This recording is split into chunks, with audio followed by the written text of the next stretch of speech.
नमस्कार, मैं हूं आलोक और आप देख रहे हैं डेली 24 भारत। नंदनगरी में सनसनीखेज वारदात, पार्क के अंदर सन्नी की गोली मारकर हत्या और गोलियों से भूनकर हत्या कर दी गई है। आपको बता दें, नंदनगरी थाना क्षेत्र के B1 ब्लॉक स्थित पार्क के एक युवक की गोलियों से भूनकर हत्या कर दी गई है। मृतक की पहचान सन्नी के रूप में हुई है। वारदात के बाद पूरे इलाके में हड़कंप मच गया है। मौके पर पहुंची पुलिस ने शव को कब्जे में लेकर जांच शुरू कर दी है। जानकारी के मुताबिक सन्नी को किसी जानकार व्यक्ति ने पार्क में बुलाया था, जहां पहुंचते ही उसकी गोली मारकर हत्या कर दी गई। आसपास के लोगों ने गोली चलने की आवाज़ सुनी और तुरंत पुलिस को सूचना दी। बताया जा रहा है कि सन्नी करीब 2 साल पहले नंदनगरी इलाके में ही रहता था, लेकिन फिलहाल वो उत्तम नगर इलाके में रह रहा था। पुलिस अब ये जांच कर रही है कि आखिर सन्नी नंदनगरी वापस क्यों आया था और किसने उसे बुलाया था। पुलिस का कहना है कि मौके से महत्वपूर्ण सबूत जुटाए जा रहे हैं और आसपास लगे CCTV कैमरों की फुटेज खंगाली जा रही है। फिलहाल हत्या के पीछे की वजह पुरानी रंजिश या आपसी विवाद मानी जा रही है। स्थानीय लोगों ने इस वारदात के बाद भय और आक्रोश का माहौल है। पुलिस ने कहा है कि जल्द ही आरोपियों की पहचान कर गिरफ्तारी की जाएगी।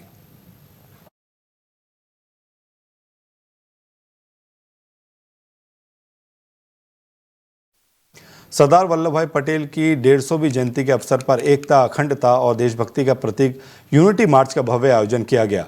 ये मार्च कन्हैया नगर मेट्रो स्टेशन से प्रारंभ होकर केशवपुरम प्रेमबाड़ी पुल होते हुए शालीमार बाग तक पहुंचा। पूरे मार्ग में लोगों ने भारत की एकता और विविधता का उत्साहपूर्ण प्रदर्शन किया। यूनिटी मार्च का नेतृत्व चांदनी चौक लोकसभा सीट से सांसद प्रवीण खंडेलवाल ने किया। इस अवसर पर उन्होंने सरदार वल्लभ भाई पटेल की अद्भुत जीवन गाथा और अपने विचार साझा किए और उपस्थित जनसमूह को उनके आदर्शों पर चलने का संदेश दिया। सांसद महोदय ने विशेष रूप से युवाओं को संबोधित करते हुए कहा कि युवा ही देश का भविष्य है और उन्हें नशे से दूर रहकर राष्ट्र निर्माण में सक्रिय भूमिका निभानी चाहिए। इसी संदेश को आगे बढ़ाते हुए उन्होंने सभी को नशे के विरुद्ध खड़े होने की शपथ भी दिलाई। कार्यक्रम के दौरान स्कूली बच्चों ने भारतीय संस्कृति और परंपराओं की झलक प्रस्तुत करते हुए सुंदर नृत्य प्रस्तुत किया और रंग बिरंगे पारंपरिक परिधानों में सजी इन बच्चों ने अपने मनमोहक भावों और लयबद्ध कदमों से मंच को जीवंत बना दिया। इसके अतिरिक्त कार्यक्रम में बड़ी संख्या में स्कूली बच्चों ने भी उत्साहपूर्व भाग लिया। उनके जोश, अनुशासन और देशभक्ति की भावना ने दर्शकों के हृदय को भाव विभोर कर दिया।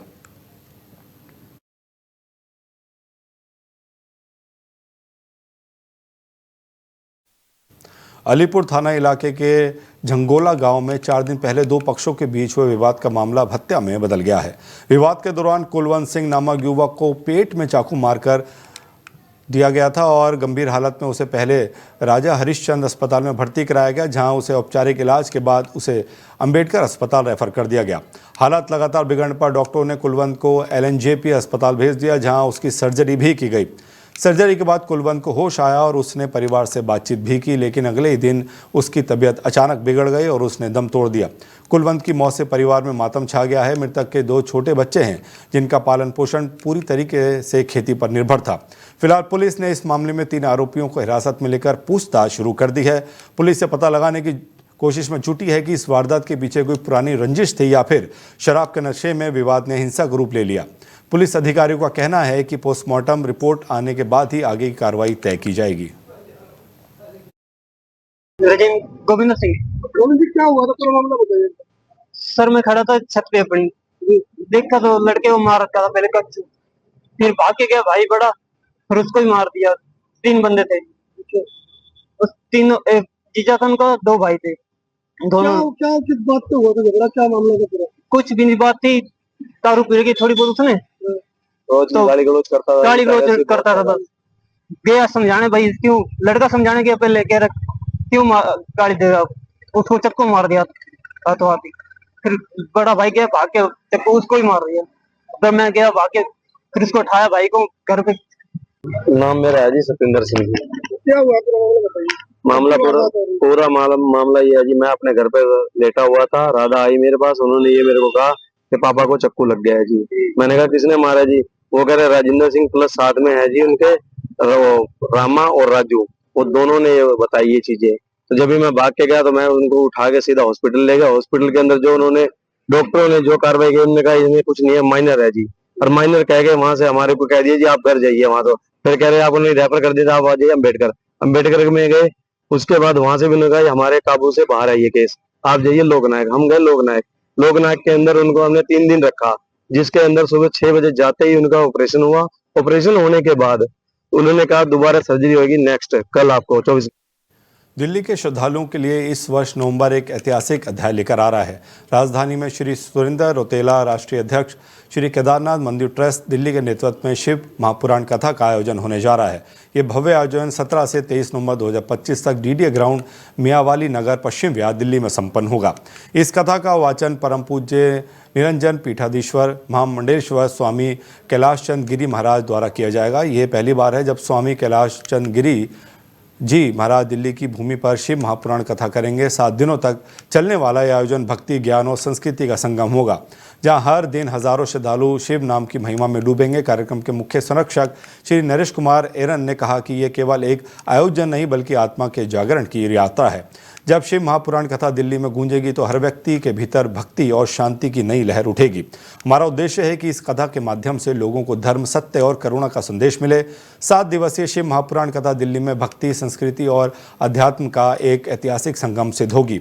श्री केदारनाथ मंदिर ट्रस्ट दिल्ली के इस प्रयास ने न केवल शिव भक्ति का प्रसार किया बल्कि राजधानी में आध्यात्मिक चेतना का एक नया युग आरंभ होगा। और बहुत दिव्य और भव्य मंदिर दिल्ली में बनने जा रहा है, जिसका कि निर्माण कार्य शुरू है। जी, शिव महापुराण के बारे में, कथा के बारे में। जो शिव महापुराण कथा है वो 17 नवंबर से 23 नवंबर तक दिल्ली के मियावाली नगर में होने जा रही है। 16 तारीख को कलश यात्रा है और 25 तारीख को महाराज जी द्वारा केदारनाथ मंदिर में गुरु दीक्षा का प्रोग्राम है, जो कि बहुत दिव्य होने वाला है। दिल्ली में पहली बार गुरुजी गुरु दीक्षा का प्रोग्राम करेंगे और बहुत अच्छे से सभी लोगों को गुरु दीक्षा मिलेगी वहाँ पर। दिल्ली प्रदेश में शिव पुराण की सबसे बड़ी कथा होने जा रही है और जिसके मुख्य यजमान नरेश एरन जी हैं, इनकी पूरी टीम है, सुरेंद्र रौतेला जी हैं, इनकी पूरी टीम है। और मुझे लगता है यह शिव पुराण कथा ऐतिहासिक दिल्ली में इसलिए होने जा रहा है कि भगवान शिव के भक्त के द्वारा और विद्वतापूर्ण शास्त्रीय परंपरा के अनुसार यह कथा 12 ज्योतिर्लिंग निर्माण के साथ, उनकी सेवा के साथ यह कथा होने जा रही है। यह कथा 17 तारीख से 23 तारीख तक है। 17 तारीख को कथा का उद्घाटन है सुबह। दिल्ली नगर निगम के आगामी उपचुनावों के लिए कांग्रेस ने 12 महत्वपूर्ण वार्डों में अपने उम्मीदवारों की सूची जारी कर दी है। पार्टी ने आरक्षण और स्थानीय प्रतिनिधित्व के ध्यान में रखते हुए इन नामों का चयन किया है, जिसमें SC, ST, OBC, अल्पसंख्यक और महिलाओं के लिए आरक्षित सीटें शामिल हैं। सूची में मुंडका, शालीमार बाग B, अशोक विहार, चांदनी चौक, चांदनी महल, द्वारका B, दिचायूं कला, नारायणा, संगम विहार A, दक्षिणपुरी, ग्रेटर कैलाश और विनोद नगर जैसे विविध इलाके कवर किए हैं। बता दें, इससे पहले आम आदमी पार्टी और भारतीय जनता पार्टी ने भी अपने उम्मीदवारों का ऐलान कर दिया था। उपचुनाव 30 नवंबर को होंगे। कांग्रेस के प्रत्याशी अपना नामांकन भरने DM ऑफिस पहुंचे और मीडिया के माध्यम से जनता से अपील की। देखिए, वार्ड 164 से जो कैंडिडेट थे, जो अच्छे लोग थे, जो कि एक रसूख रखते हैं, एक इज्जतदार लोग हैं, जिनके इनका उठना बैठना भी है। देखिए, काम क्या है, आज ये निगम पार्षदों और विधायकों ये करते नहीं है, मगर आज क्या है, कांग्रेस का एक छोटा सा सामान्य वर्कर भी है ना, वो भी काम कराने की हिम्मत रखता है। समझो बात। अच्छा, मेरे कहने का मतलब क्या है कि हम धन्यवाद करना चाहते हैं हमारे दिल्ली प्रदेश कांग्रेस कमेटी के अध्यक्ष आदरणीय देवेंद्र यादव जी का के और हमारे आदरणीय इंचार्ज काजी निजामुद्दीन साहब का, कि जिन्होंने जो लिस्ट यहाँ से गई उस पर पूरा गौरतलब पूरी कमेटी बैठकर और आप लोगों ने ऐसे नाम निकाल के दिए हैं। और मैं आज आपको बता देता हूं कि आपको भी लोगों को देख के, यूथ को देख के लग रहा है इस बार कांग्रेस 100% इंशाल्लाह आ रही है। क्या ये भीड़ वोट में भी तब्दील हो पाएगी? वोट में ये सब वोटर ही हैं, ये सब वोटर ही हैं, कोई पैसे वाले नहीं, कुछ नहीं है, सब वोटर ही हैं। क्या किन मुद्दों पे चुनाव लड़ा जा रहा है? मुद्दा ये है यहाँ पे, हमारे यहाँ पे बेरोजगारी और फिर दूसरी बात जो लेंटर माफिया हैं और क्या नाम है अपनी जो प्रदूषण की उस पे भी हो रहा है। नई जान देखने को मिलती, क्या देखते हैं? युवा जाग उठा है, एक तरफा है ना, कांग्रेस जीत रही है। हमारे वार्ड से तो 110% जीत रही है। आप क्या कहेंगे? आप भी दावेदारी में थे, क्या कमी रह गई या क्या वजह रही? कमी कोई कांग्रेस पार्टी की नहीं है, कमी इस क्षेत्र की बात नहीं करेगा। तो देखिए, जिस तरीके से अभी जनता में उत्साह है, आम आदमी से तंग आ चुके लोग, जिसके अभी मौजूदा यहाँ पे अपना MLA भी है, काउंसलर भी है। कुछ अगर आप किसी भी जगह पे जाएंगे, झुग्गियों में जाओ, चाहे आप गलियों में जाओ, गंदगी की भरमार है, रोडों पे पार्किंग बेशुमार है। लूटपाट है, लोगों को बोल पाएगी 12 सीटों पे अपना? मैं ये कह रहा हूँ, आप खाता खोलने की बात कह रहे हो, मैं ये कह रहा हूँ हमारी पार्टी कांग्रेस के, भारतीय जनता पार्टी और आम आदमी पार्टी से ज्यादा सीटें चुनाव में हम जीतने जा रहे हैं। जनता जवाब देगी इस चीज का। आप इलाके में जाइए और वहाँ के लोगों से पूछे जाके। हम लोग 5 साल गए, 5 साल हम लोगों ने मन से और तन से दोनों से सेवा की हम लोगों ने, और आज लोग एक तरफा है। दोनों बीजेपी और झाड़ू वालों को डिब्बा पैक करके लोग वापसी भेजेंगे। देखिए दिल्ली के जंतर मंतर पर एक व्यक्ति ने खुद को गोली मारकर आत्महत्या कर ली है। पुलिस मौके पर मौजूद है। मृतक की पहचान अभी नहीं हो पाई है, जांच जारी है। राजधानी के इतने फेमस इलाके में इस तरह की घटना के बाद हड़कंप मच गया है। हालांकि अब तक ये नहीं पता चल पाया है कि आत्महत्या करने वाला शख्स कौन है और उसने जंतर मंतर पर आकर सुसाइड क्यों किया। दिल्ली पुलिस फिलहाल इस जानने की कोशिश में लगी है कि युवक किस राज्य और शहर का रहने वाला है, ताकि उसके परिजनों से संपर्क कर उस बात की जानकारी दी जा सके। इसके साथ ही पुलिस की एक टीम घटनास्थल पर मौजूद लोगों से भी पूछताछ कर रही है। इसके अलावा आसपास लगे सीसीटीवी फुटेज भी खंगाले जा रहे हैं, जिससे पता चल सके कि सुसाइड करने वाले पहले शख्स किस तरह की एक्टिविटी कर रहा था।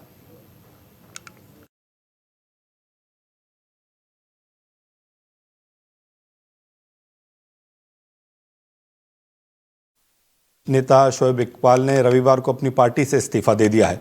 शोएब पुरानी दिल्ली और मटिया महल विधानसभा से 6 बार विधायक रह चुके हैं। इकबाल ने कहा कि आप जनता के किए हुए वादे पूरी तरीके से निभा नहीं पा रही है। जानकारी के अनुसार एमसीडी चुनावों में चांदनी महल वार्ड की सीट पर आपने शोएब और उनके बेटे आले इकबाल की सहमति के बिना किसी अन्य उम्मीदवार का ऐलान कर दिया, जिससे वो बेहद नाराज़ हो गए। बता देंगे दिल्ली एमसीडी उपचुनाव 30 नवंबर को होने वाले हैं। सोशल मीडिया में एक वीडियो के माध्यम से शोएब इकबाल ने कहा कि मैं आम आदमी पार्टी की विचारधारा और नीतियों से काफ़ी परेशान आ चुका हूं, इसलिए आप पार्टी से इस्तीफा दे रहा हूं। आम आदमी पार्टी जनता से किए वादे पूरे नहीं कर पा रही है। इकबाल ने 2020 से 25 के कार्यकाल के लिए मटिया विधानसभा सीट से आम आदमी पार्टी के विधायक थे। 2020 के चुनावों में पहले आप में शामिल होने से पहले उन्होंने 1993 से जनता दल यूनाइटेड, लोक जनशक्ति पार्टी, जनता दल सेक्युलर और कांग्रेस समेत कई दलों में रहते हुए इस सीट पर कब्जा किया था। बता दें कि शोएब ने सोशल मीडिया पर इस्तीफे की घोषणा करते हुए कहा कि पार्टी ने स्थानीय कार्यकर्ताओं की भावनाओं का सम्मान नहीं किया। शोएब के बेटे आले मोहम्मद इकबाल वर्तमान में आप से विधायक हैं। पूर्व विधायक शोएब इकबाल ने नेताजी सुभाष चंद्र बोस की party all India forward block से अपने उम्मीदवार मैदान में उतारा है। शोएब इकबाल आज एसडीएम दरियागंज कार्य पर अपने प्रत्याशी इमरान चौधरी का नॉमिनेशन कराने के लिए अपने समर्थकों के साथ पहुंचे। इस दौरान उन्होंने अरविंद केजरीवाल पर कई तरह के गंभीर आरोप लगाए और कहा कि चांदनी महल वार्ड से उनकी पार्टी का उम्मीदवार ही चुनाव जीतेगा, आपका प्रत्याशी चौथे नंबर पर रहेगा। साथियों, मैं शोएब इकबाल आज आम आदमी पार्टी के तमाम पदों से और प्राइमरी सदस्य से अपना इस्तीफा और रिजाइन करता हूं। मेरी जितनी भी इनके साथ मामलात रहे उसमें मैंने देखा ये खरे नहीं उतरे और दिल्ली की जनता के लिए जो इनको अहम काम करने थे वो नहीं कर पाए। इसलिए इनकी आइडियोलॉजी, विचारधारा और नीति से मैं तंग आकर आज मैं जो हूँ अपना त्यागपत्र मैंने भेज दिया है और मैंने अपना इस्तीफा दे दिया है। अब मेरा कभी भी आम आदमी पार्टी से कोई ताल्लुक, कोई लेना, कोई देना नहीं रहेगा। वो केजरीवाल कोई आदमी है, ना पार्टी है, ना पॉलिटिकल वो है, तासुबी आदमी है यार। लेकिन अभी तक तो आप पार्टी के साथ ही थे। मैं कहा था, मैं तो विरोध करा उसके अंदर, कोरोना काल में भी विरोध किया, सब तरफ करा। मेरे घर पे आया वो करने के लिए, मौलाना साहब को इनने मुकदमा करवा दिया, तबलीगी जमात को मुकदमा करा दिया।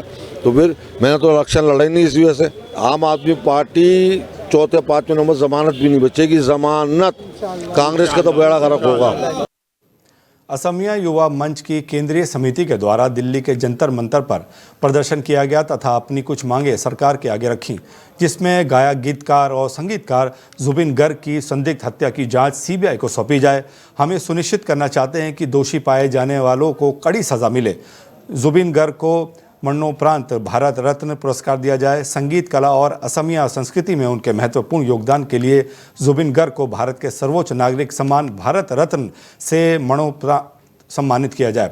दूसरी मांग ये रही, असम में इनर लाइन परमिट प्रणाली का कार्यान्वयन किया जाए। असम के मूल निवासियों की भूमि, संस्कृति और पहचान की रक्षा के लिए जल्द से जल्द इनर लाइन परमिट प्रणाली लागू की जाए। असम को अवैध घुसपैठ से बचाना होगा। असम की सीमाओं को सुरक्षित किया जाए और अवैध विदेशियों को निर्वासित किया जाए ताकि असमिया आबादी की सुरक्षा और जनसंख्यकीय स्थिरता सुनिश्चित की जा सके। अंतर्राज्यीय सीमा विवादों का स्थायी समाधान होना चाहिए। असम और उसके पड़ोसी राज्यों के बीच सभी सीमा विवादों का स्थायी समाधान तेजी से किया जाए ताकि सीमा क्षेत्रों में रहने वाले निवासियों की सुरक्षा और आजीविका सुनिश्चित की जा सके।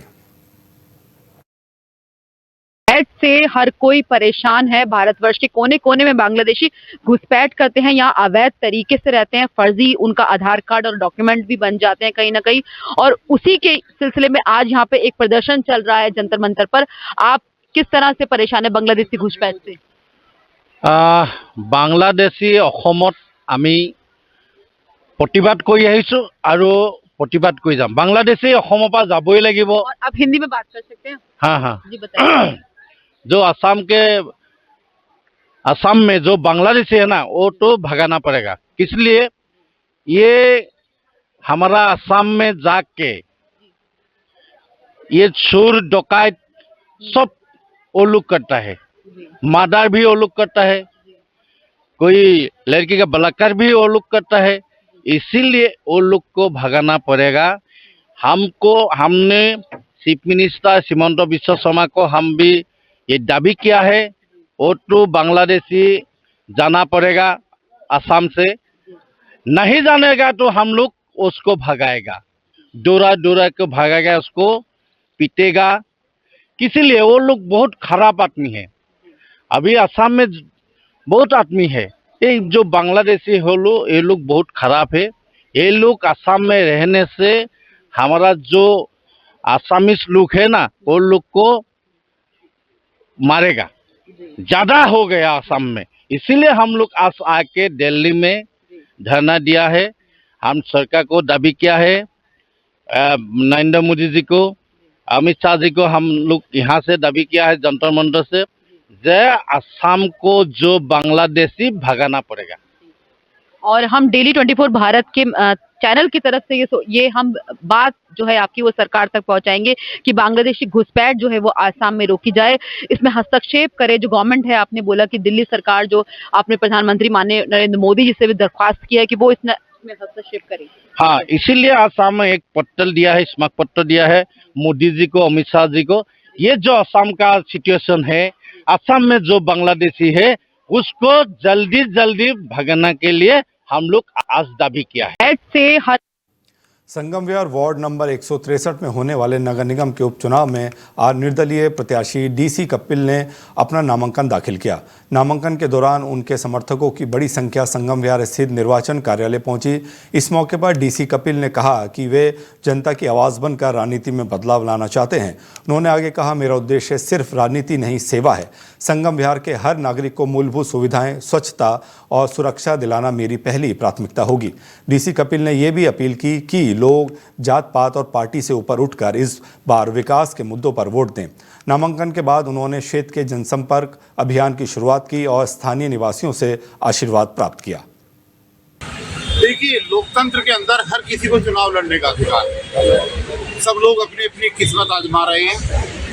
हम पहले भी वहां से चुनाव लड़ चुके हैं और मैं देवली विधानसभा से 3 बार प्रत्याशी रह चुका हूं, 2008, 2015 और 2020। तो चुनाव लड़ना हर नागरिक का अधिकार है। हार और जीत का फैसला सम्मानित जनता करता है।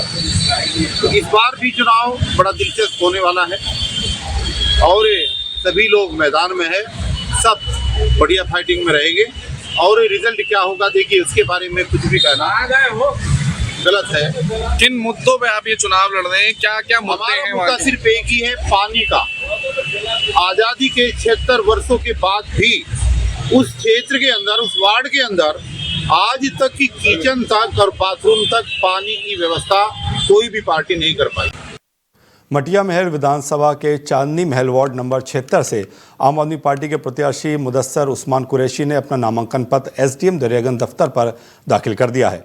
आप प्रत्याशी मुदस्सर अपने समर्थकों के साथ और पार्टी के विधायकों पूर्णदीप साहनी, चौधरी जुबैर अहमद, ईंधन हुसैन, राकेश कुमार, मोहम्मद सादिक के साथ नामांकन करने पहुंचे। इस दौरान उन्होंने अपने समर्थकों के साथ अपनी जीत के दावे पेश किए। जी, तैयारियां जितनी होनी चाहिए उस पूरी है। मेरे सारे पार्टी का मेरा साथ है, मेरे साथ मेरे जितने बड़े लीडरान हैं सब खड़े हैं आपके साथ, मेरे बड़े बुजुर्ग खड़े हैं और साथी खड़े हैं। तो अभी तो इलेक्शन अभी आज तो नॉमिनेशन किया है, तो पूरी दमखम से लड़ेंगे और इंशाल्लाह सीट जीत के आएंगे। क्या लगता है कि जो रात में घटनाक्रम हुआ उससे कुछ चुनाव में फर्क पड़ेगा? मैं सच बताऊँ, मुझे सोचने का देखने का टाइम ही नहीं मिला। रात से इतनी अफरा तफरी रही, तो इतनी अफरा तफरी रही कि किसी चीज़ को देखने का टाइम ही नहीं मिला, ना किसी की पोस्ट को, ना किसी को, ना अपना मैंने कोई पोस्ट शेयर किया अभी तक। तो किन मुद्दों को लेकर पार्टी ने किन मुद्दों को लेकर आप जनता के बीच जाएंगे? देखिए, मुझे लगता है मेरा पर्सनली सबसे बड़ा मुद्दा तो सफाई है। हमारे वार्ड में 2 टाइम सफाई हो, और अभी फ़िलहाल तो शुरू में तो इसको जैसे कहते हैं ना, युद्ध स्तर पे सफाई की ज़रूरत है, इलाका साफ़ हो, और जैसे आजकल पॉल्यूशन भी है, डस्ट भी है, उसके अलावा साफ़ भी हो। और जैसे हमारे यहाँ एमसीडी से मुताबिक जो जितने भी योजना है वो नहीं पहुँच पाती।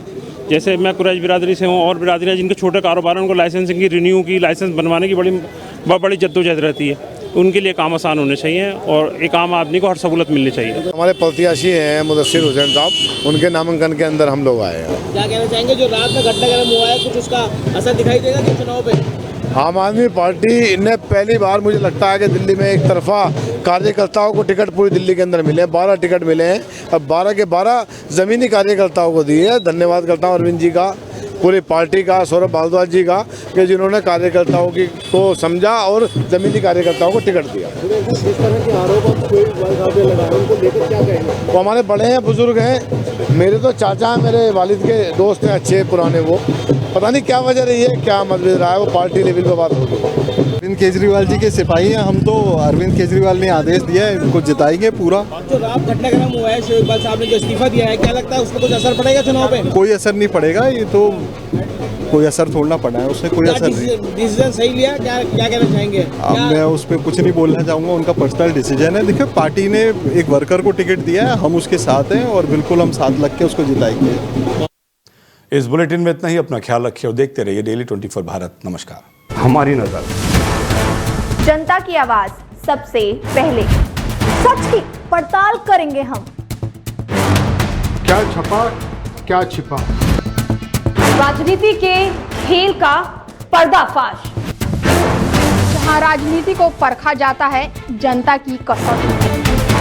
राष्ट्रहित है हमारी प्राथमिकता, जहां बॉलीवुड की चमक भी सच्चाई से टकराती है। डेली 24 भारत पर।